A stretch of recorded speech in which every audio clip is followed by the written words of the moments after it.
harimo ibintu byinshi byabaye byakozwe, ariko nashatse ibintu bibiri biri muri Bibiri kuva mu itangira ukageza mu byahishwe. Ni ibintu ni bibiri.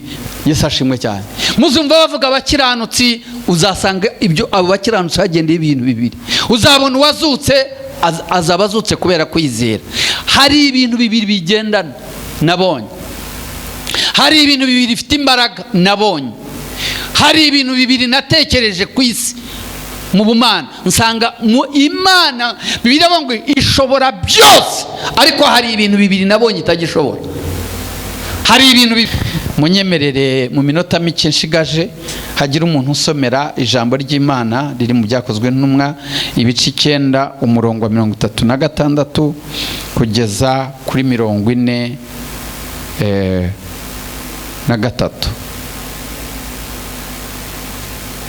Ariko disi uziko ndiho nkura nibara ugukura, uziko ntagisoma neza. Petero azura Tabita, nimubona nambaye marinete muzahereza Imana icyubahiro, ariko ngo marinete asura ubukiri, kanze kuyashaka ahubwo hakiri kare. Yesu ashimwe. Buri Fred ntabwo nta marinete ukeneye, kunumva uzatinda gukira. Yesu ashimwe cyane. Haleluya. Ariko disi ni nameza buriya God Fred ukuntu nyengera gutya nkabona umuntu yayazamura ukabona ni umusirimu. Yesu ashimwe. Amen. Ngaho God Fred dusomera Imana igumugisha. Petero azura Tabita. Yego. Kandi Yopa hari umugore w'umwigishwa witwaga Tabita. Ni hehe? Ni Yopa. Mwahumvise ko ari Yopa? Ni Remera? Ni Kigali? Aho hantu hari uwo mugore hitwaga Yopa. Aha.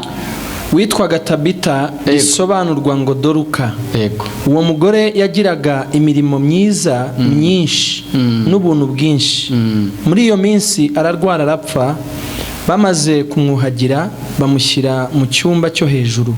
Kandi kuko iruda hari bugufi bw'Iyopa, abigishwa bumvise yuko Petero ari bamutumaho abantu babiri bamwinginga bati, ngwinuze iwacu nutinde. Yego. Petero arahaguruka ajyana nabo.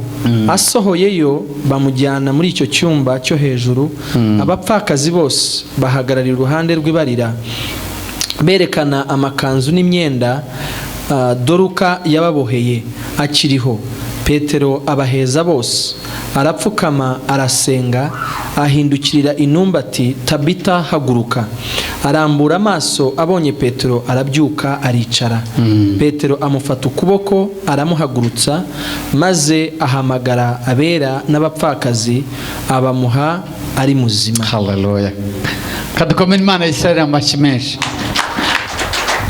Iyi nkuru ya Tabita murayizi, tuvuga kuzuka, ariko buri hari ikintu kimwe nabonye kandi gitangaje. Murabona Bibiliya yose ukuntu ingana, Bibiliya yose uko ingana uhereye mu itangira ukageza mu byahishwe, harimo amagambo ye, harimo ibintu bibiri, harimo ibintu byinshi byabaye byakozwe, ariko nashatse ibintu bibiri biri muri Bibiri kuva mu itangira ukageza mu byahishwe. Ni ibintu ni bibiri, ni ukwizera n'imirimo.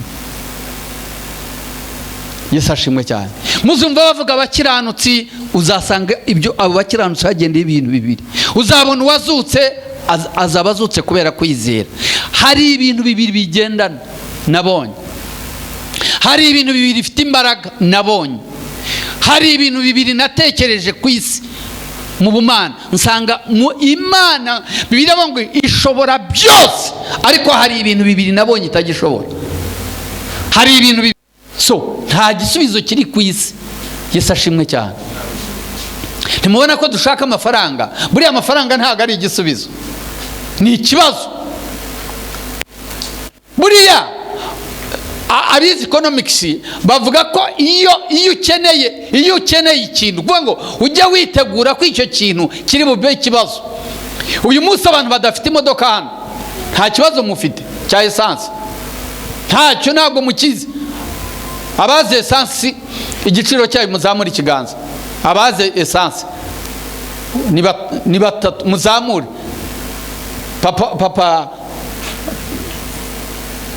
Papa Jovia kutaruzame kuko ndabizi kutwara imodoka essence urayizi. hanyuma abatazi igiciro cya essence muzamura ibiganza mugere gutya. Murareba kuntu hari muri benshi, ntabwo mubizi ntibibareba, ariko umunsi wagejeje imodoka ukayiparika mu rugo izakenera vidange, izakenera insurance, izakenera technical ni technical yeniki control technique, izakenera umushoferi azakenera umushahara. Ubu hari ibintu bitakureba. Iyo dusenga, reka mbabwire, nongere mbabwira kandi uyu munsi gitumye mpagaze imbere yanyu ndiho mbwiriza mvuga Yesu, nuko ibintu byose nasengeye kuva mbayeho bitashubijwe. Iyo biza gusubizwa nkeka ko nshobora kuba ntari hano. I'm telling you the truth. Mwese nkuko njya nkunda kubaha urugero nkabwira kugira ngo uyu munsi mumenye ko muri abakristo bari ku rwego. Uwabanyanyagiza mu miliyoni 20 cyangwa 50, ariko izo zose si nyinshi, 10 zonyine buri muntu hano agasohoka bakamuhereza sheke ya miliyoni 10 ku cyumweru abaterana hano baba ari bakeya. Bamwe bagwa, bamwe bava mu gakiza, bamwe basubira mu nzoga, abandi bacika mu rusengero. Ariko ndabizi ko hari n'abagaruka, hari abaye amafaranga bayashora mu kintu bakarushaho gukira, ariko nibo baba bakeya. Yesu ashimwe cyane. Rero iyo tuvuga Imana rimwe na rimwe yaraturetse kugira ngo tugume tuyigumeho, kuko iduhaye byose twarengwa twakwibagirwa. Ariko umwana w'umuntu, ariko urabizi, nigeze mbona amafaranga menshi, ariko buriya yari menshi, ntabwo yari makeya, nuko yari menshi kuri jyewe. Yesu ashimwe cyane.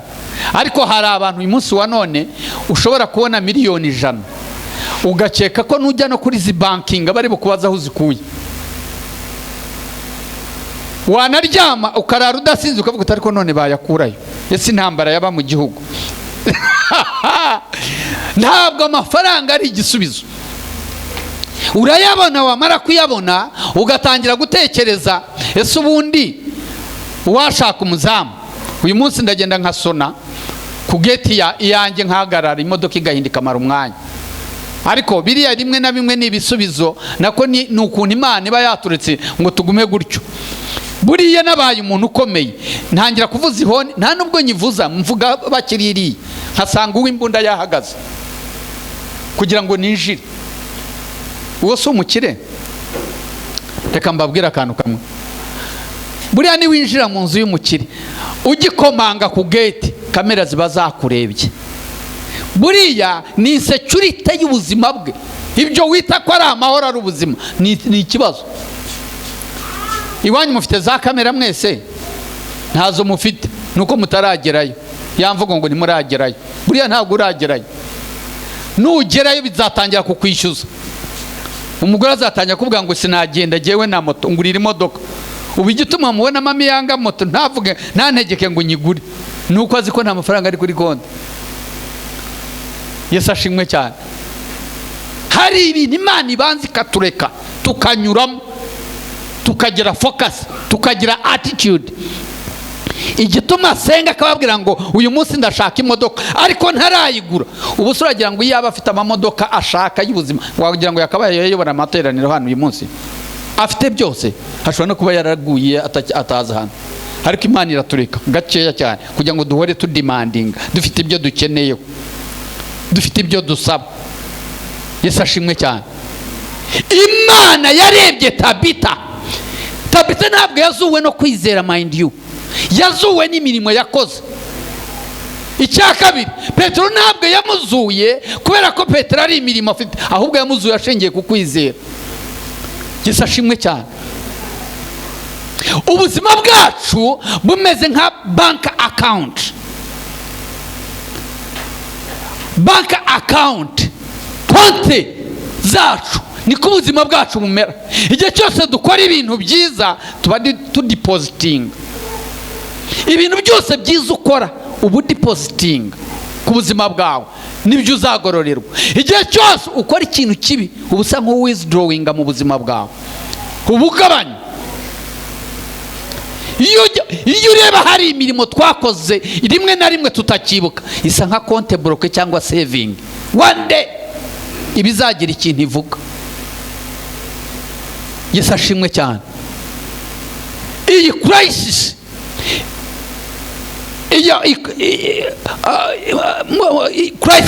crisis y'isi yose cyangwa y'ubuzima bwawe iba ifite ikintu igabanya mu kubaho kwawe n'Imana. Yesu ashimwe cyane. Hako ndashima Imana ko Tabita yakoze saving account. Ikintu kinangaza njya mbaza, ubundi uyu munsi wa none Tabita ariho ra yarangiye agira ate? Ubundi se bazuraga iki iyo bamureka? Yesu ashimwe. Bazuraga iki? Ariko baramuzuye kugira ngo abaraho no mu gihe kizaza ijambo ry'Imana rizabimpamo ko imirimo yacu izatuvugira. Ariko jye naratangaye ahantu mama azaba adari, Mukadenyera adahari na Rusingiza Ndekwe badahari, bagakubita itoroshi, ibyo nakoze byose bikaza imbere yanjye. Hariya nta cyene wabo kibayo, nta mwega ukuvugira, nta mugungu ukuvugira, nta ukugirayo, nta application ibayo ngo bazasuzuma barebe CV. Oya, birivugira kandi bivuga udahari. Ikintu kijya kishimisha. Uyu munsi mfite abapasiteri bajya bampamagara bakambwira ngo pastor ngo ufite umwana mwiza witwa Kevin ngo wigira ku kigo ibunaka. Hari n'uwaje mu office kunsaba uwo mwana, uriya Kevin arambwira ngo wambabare ukamba Kevin. Yesu ashimwe cyane.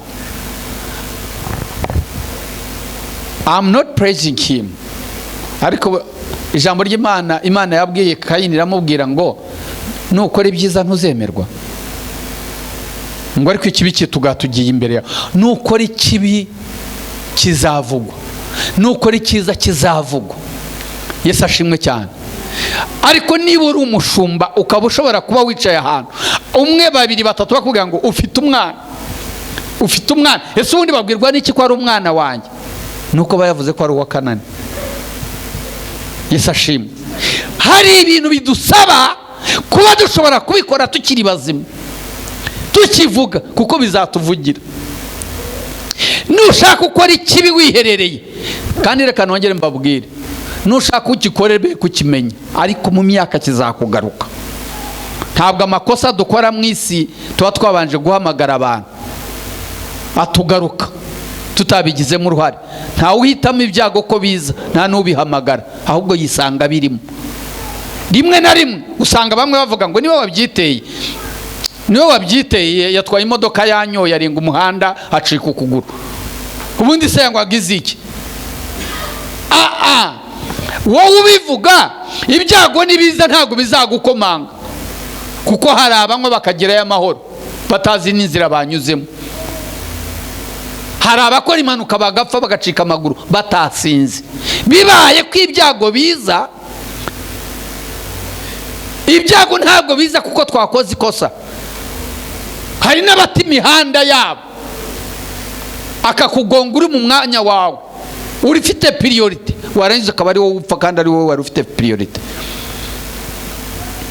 Nigishije umugore wanjye imodoka, ndamubwira ngo ntuzajye utwara imodoka ujye wumva ko ari wowe muzima, abandi batazi imodoka. Indindi byamubereye buri gihe cyose yatwaye imodoka. Niba hari abagore bazi imodoka muri iki gihugu, Fiona azi imodoka, I can assure you. Jya utinya umuntu ushaka kuntwara aho ariho hose akarinda ngarura. Ubundi nta muntu ujya untwara ngo numve ndi comfortable, ariko mu bantu bake batwara imodoka nkumva ndi comfortable, Fiona arimo. Yesu ashimwe cyane. Namubwiye ngo nutwara imodoka ujye wumva ko ari wowe muzima, abandi ushobora kuba basinze cyangwa banyoye urumogi cyangwa basinziriye. Mbona no kubabwira mwabarokore mwe, you have to be having attitude and focus. Yesu ashimwe cyane. Niba utakaje icyerekezo, niba ukwiye kureba kure, beyond aho amaso yawe areba. Ujye ubona babakozi b'Imana, abaturage banyura muri zebra crossing, niba yazaga yihuta yagera muri zebra crossing noneho akagabanuka kugira ngo akwereke ko afite priority. Rimwe na rimwe bamwe bakanda na telefone ngo ari aho abanyamaguru bagize bati bambukira, ngo habugenewe.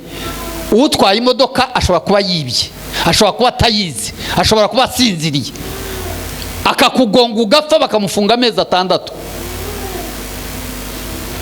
Insurance ntihari, uwahombye nindese, uwapfuye ni warangiye. Ibyo bigusaba kuba utekereza ureba kure. Petero baramubwira bati Tabita yapfuye, ariko baragushaka.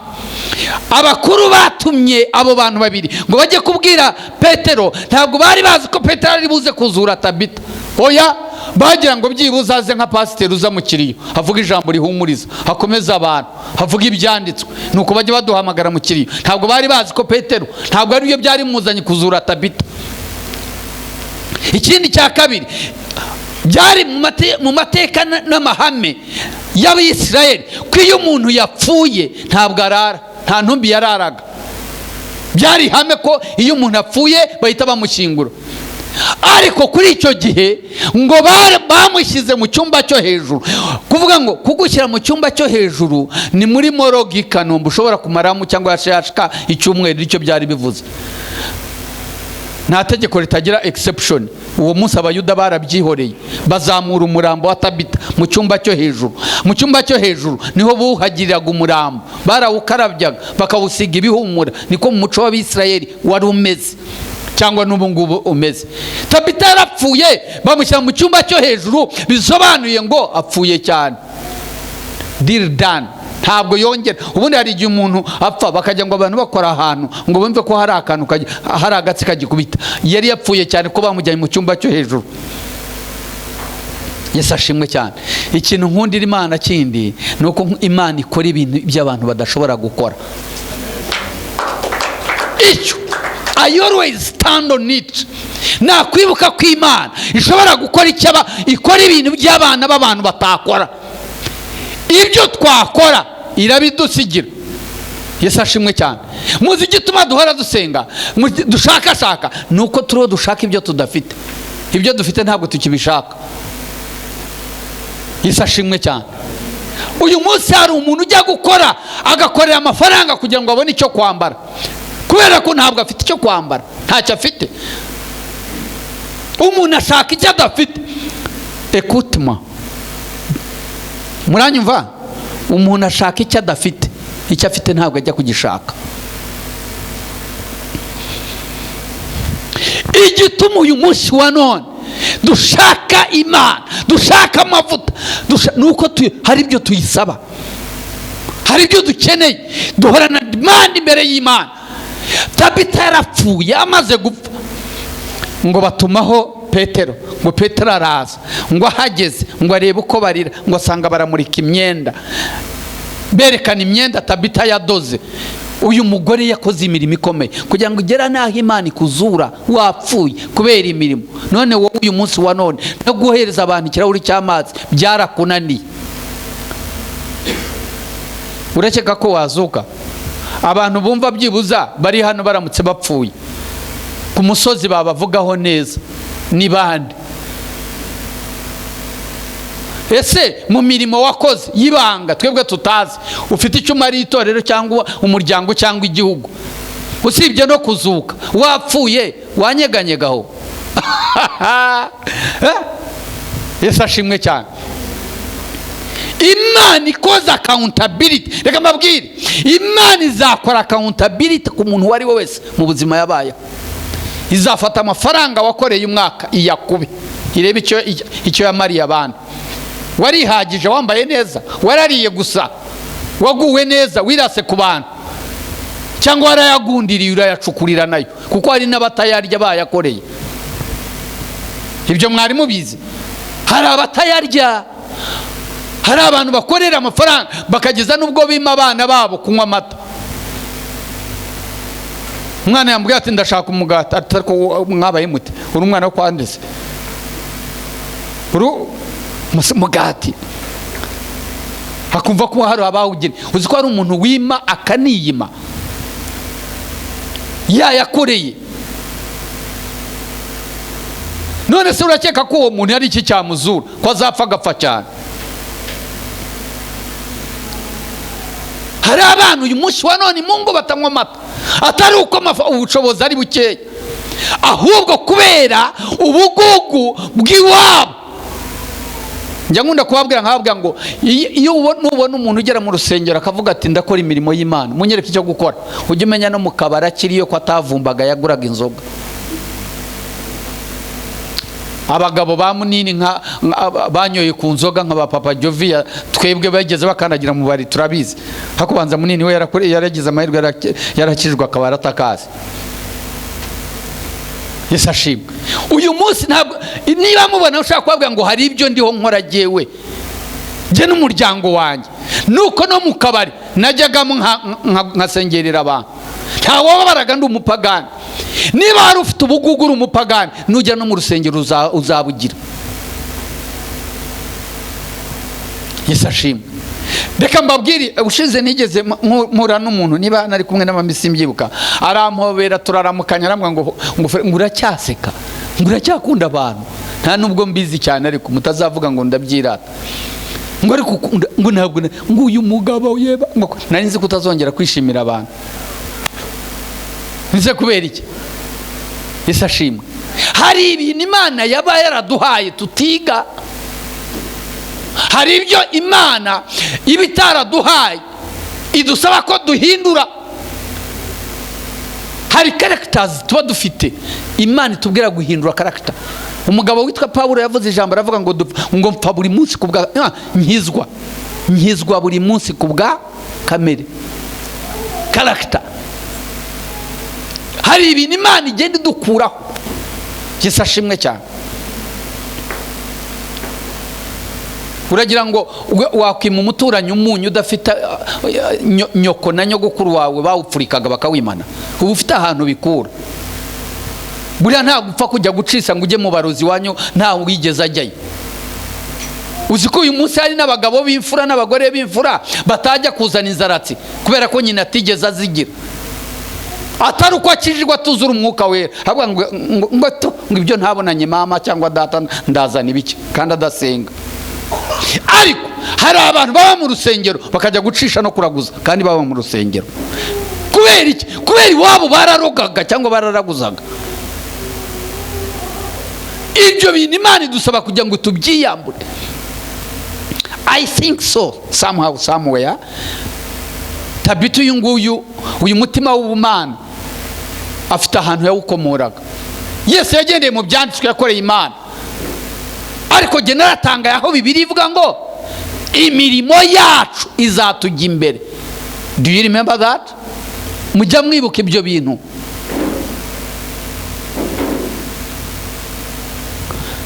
nigeze ntabwo mbizi niba ari Nyamiyaga nahaye ubuhamya ejo bundi, niba ari ahandi nariho mubwiriza simbyibuka. ahantu twabaga dutangira itorero, murahazi hahandi nyine, nizajya avuga ngo hahandi mujye mumenya hahandi nakirijwe. Yesu ashimwe cyane. nari umwe mu bakristo mbese b'icyo gihe babaga basa nkaho ari abaherwe. abaherwe batangaga amafaranga yabaga arangahe ubwo ugira ngo ibi yo hagurukaga muri iryo teraniro ukavuga ngo ntanze ibihumbi 10 mu itorero aho ngaho bakomaga mu mashyi. twubaka itorero igiti kugira ngo kinjire kize cyo gushinga twubaka. twakoze imyaka ingahe turundanya amafaranga, ariko umunsi umwe nagombaga, kuko ntabwo bitangaga ngo usigarire mu buzima bwanjye, nagombaga kwitanga. ariko umunsi umwe numva nabwarika bazajya bagira ngo ni jewe ski nabo uyu munsi bayatange, kandi nari mfite amafaranga, nari mfite amafaranga mu isanduka. ikintu cyambabaje kikantangaza, uwo munsi nanze kuyatanga kandi aribwo mfite menshi. ndavuga ski barambonye na buri kantu kose nzajya nitanga, buri kintu cyose nitanga, bavuga ibi nitanga ski naho nanjye reka ndorere. baritanga, umutima warandiye. amateraniro arasoza, numva nabwira umushumba nkamubwira ngo nanjye reka nitange. ndavuga wenda nzongera nitange ikindi gihe. ndavuga ariko oya, maze igihe ski kandi uba wararwanye nabyo. abazi umuntu ugira ngo bazi uwo munsi baba baraje kera ubugendana nabo. uwo munsi ndataha, ngeze ku muryango nsanga umuntu wicaye wambaye ibirenge gusa, kamambiri yamucikiyeho ariho ayidodesha ibirere bitewe n'ahantu twari turi, kugira ngo niheshe amahoro. Bya bihumbi 10 mbireke, kamambiri yaguraga 300. Ndamubwira ndahaje nkugurire kamambiri kugira ngo wa mutima wanjye ubashe gutuza, numve ko hari icyo nakoze. Ariko iyo nza kuba nayatanze, mba narinjiye mfite amahoro, ndi comfortable, ndi settled mu mutima. Ngubwo ndashaka kumera nk'abandi. Ntukamere nk'abandi, ujye umera uko Uwiteka yakuremye cyangwa yaguhamagaye. Amashyi menshi kuri Yesu. Ndangije ndamubwira ndaje nkugurire kamambiri nshyashya, ariko ubwo ndiho ndafatafata kugira ngo ndebe ko mu mutima wanjye haba amahoro, nkora icyo nakabaye nakoze nanze. Yego wenda njijisha Imana, nyesukoroke nyibwire nti okay, batanze mu rusengero sinatanze, ariko nanjye hari uwo nafashije. Uwo mwuka wa Satani, mujya mubona abantu, umuntu ukubwira akavuga ngo jewe ngo ariko sinatanga icya 10, ngo ntanga ikigize, ngo ntafashije abakeneze. Imana yavuze icya 10 yari iyobeye ko abakene bahari? Hari uzabikubwira, mwitonde bazabibabwira, cyangwa nawe umutima uzumva ukubwira ngo ariko se ubundi urajya gutanga icya 10 ugihereza pasiteri wafashije abakene bahari. Uzi ukuntu Yesu yaravuze abwira Yuda igihe yazaga akabona umugore wafashe amavuta akacucumura ku birenge bya Yesu, yacucumure ku birenge bya Yesu, abandi buzura umwuka wera, Yuda yuzura ubupagani. Ngo ariko ngo yango ngo ibi no kwangiza aya mavuta ngo yajyaga gufasha abakene. Yesu amenye ibyo yibwira, aravuga ngo abakene bazahoraho, ngo ari kuyo ikimuritsa n'ubumana. Hari igihe ubujura bugutaha n'ubupfapfa, warangiza ukavuga ngo ntabwo utanga icya 10, ngo uragihereza abakene. Muri Bibiliya harimo gufasha abakene, harimo gufasha imfubyi n'abapfakazi, harimo no gutanga icya 10. Ntuzabita, ujye ubitandukanye, ntuzitiranye kimwe ngo uvuge ngo nge ntabwo ntanga icya 10 ngo mfasha abakene, birapfuye. Ntuzigere uvuga ngo nge ntanga icya 10 sinjya mfasha abakene, birapfuye. Iyo tuvuga ngo ibiryo biraryoshye, bigomba kuba bitetse, birimo amazi cyangwa amavuta cyangwa umunyu cyangwa ibirungo byose, kugira ngo ibyo biryo bibe biryoshye. Kugira ngo wuzuze ubumana n'ubukristo, hari amabwiriza ngenderwaho y'amahame, uko bimeze ugomba ubyubahe. Yesu ashimwe cyane. Ibireka mbivuge nkuyeho microphone. Uyu munsi hari abapasiteri umunsi bakenye, batubiranye n'inkweto, bamuretowe. Rimwe na rimwe abo bantu babiterwa nabo ubwabo, abwira abantu kubi batabizi, abwira abantu gufasha badafasha, abwira abantu gutanga icya 10 batagitanga. Mwari mubizi buriya hari amahame, kandi ayo mahame areba buri muntu wese, ntabwo areba umupasiteri. Uko ijuru ritari ry'umupasiteri, niribi ry'umuhanuzi, niribi ry'umuririmbyi, n'iry'uwakoreye Imana. Yesu ashimwe.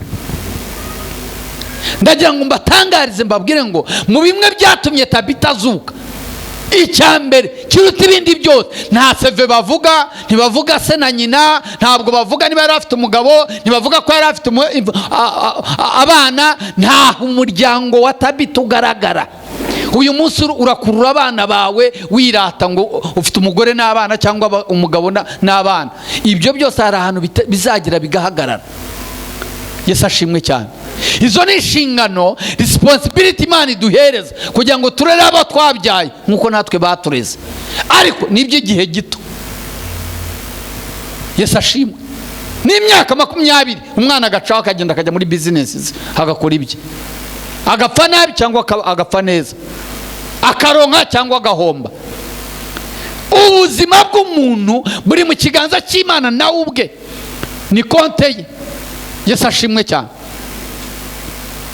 Konte y'umuntu niwe uratira cyangwa agahitamo kudeposit cyangwa ntakureho.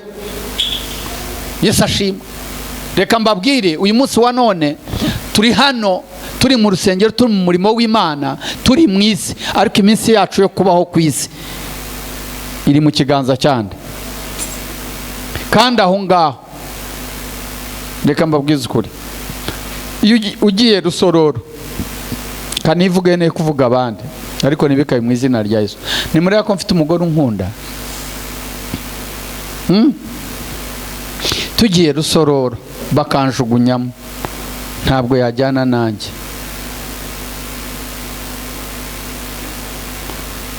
Ninde ufite umugabo hano cyangwa umugore? Zamura ikiganza turebe.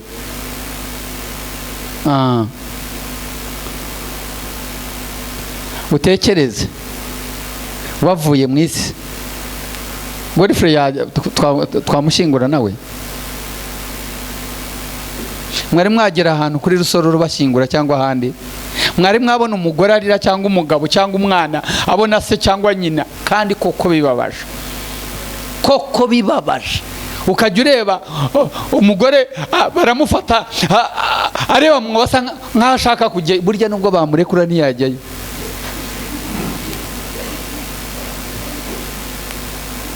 Hariya hagibwayo na nyir'ubwite, nta mwana ujyana na nyina, nta mugore ujyana n'umugabo.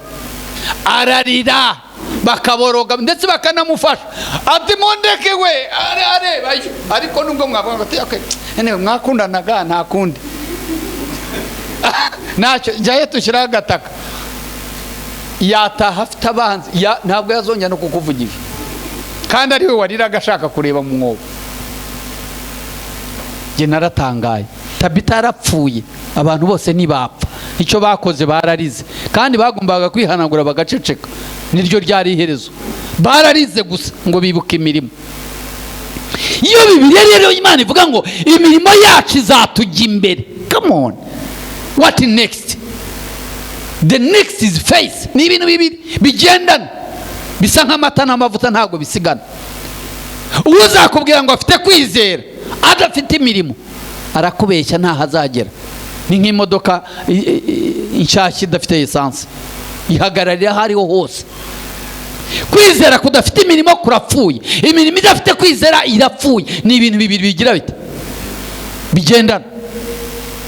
Niba ufite kwizera gira n'imirimo, niba ufite imirimo gira kwizera.